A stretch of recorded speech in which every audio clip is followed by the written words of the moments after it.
les bonnes raisons de faire l'amour maanaam yu baax yi ci katante laalante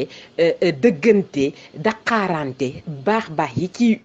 mbir moomu moom lay waxtaanee tey jii muy améliorer sunu santé lu ñuy wax santé physique ak santé mentale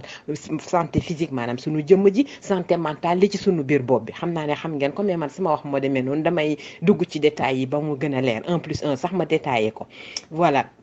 léegi rapport sexuel dafay di ko def régulièrement dafay améliorer sa activité cardiovasculaire maanaam ñiy def rapport sexuel am na ay études tax ngeen démb ba 2h30 maa ngi dugg ci internet bi di dem ci samay cours di def ay recherche di xool fàttali ko la ma jàngoon génne sama cahier ba léegi sànnewuma ko samay cahier samay documents yi ma jàngaloon en cours de gynécologie lépp lu ci am baax yi ci am ci rapport sexuel ma daw génne ji ko xool ko pour fëgg leen tey benn rubrique bu saf sur la santé bu ñu nekkatante rek la plupart des gens nit être humain moo mel noonu c'est même démontré par des études des professeurs de médecine aux États-Unis ñooñu nga xamante ne ñooñu gën a sànni foofu ba ñuy kattante ñun boobu ñu ngay coincer serrer les fesses naan oh non j'ai honte oh non c'est pas bien oh non c'est trop mal vu non kattante moo tax yàlla wàcce ñu ci kaw suuf kattante moo tax ñun ñu juddu kattante moo tax suñuy doom di juddu peut-être baat bi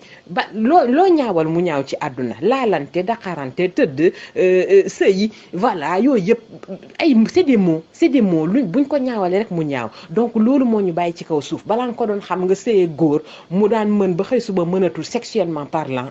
écoute ngay xale bu ndaw toll ci sa dans la quarantaine 35-40 ans ba même 50 ans bés bu tëlee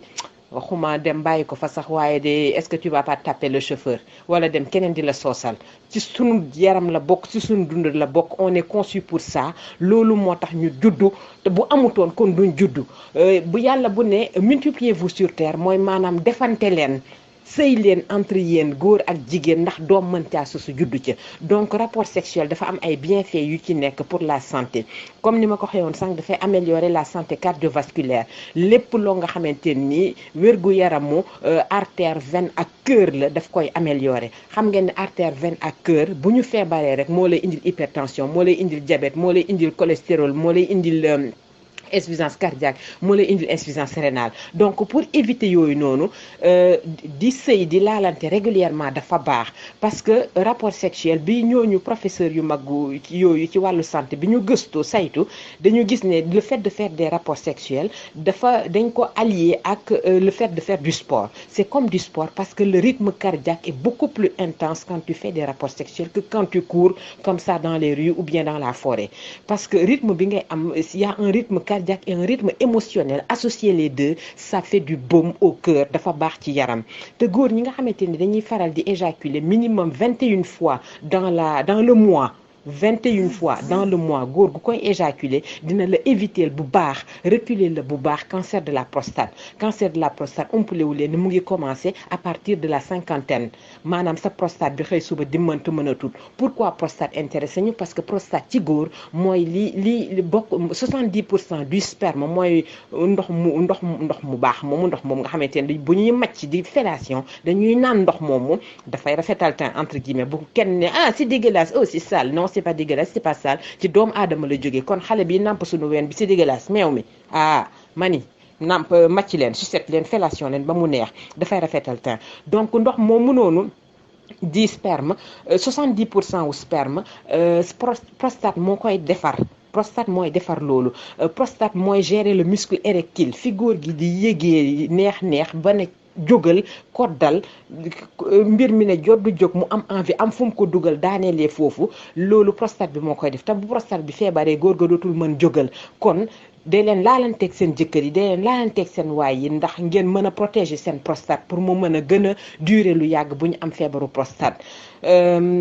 kii tamit rapport sexuel c'est lié au stress dafay wàññi taux de stress bu bëri dafay favoriser ay maladies cardiovasculaires lu ci mel ni hypertension boo amee hypertension stress yokku ci dafay gën a intensifier sa hypertension sa pression artérielle di ko defee sa tension di yéeg ay 16 ak ay 18 nga jël ay médicaments yu dul jeex rapport sexuel dafa am solo parce que le fait muy jouer sur le mental di jouer sur le stress dafay atténuer sa stress ba nga xamante ni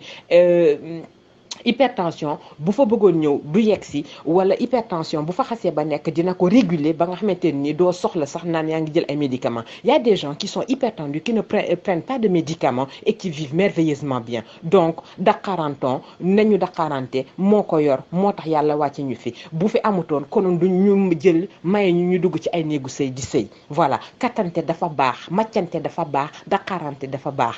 ku ci yéen ñooñ dugg ci sëy ñun ñii ñëpp dugg ci sëy pourquoi ñu dugg ci sëy pourquoi on se marie dañuy marié wu pour légaliser kattante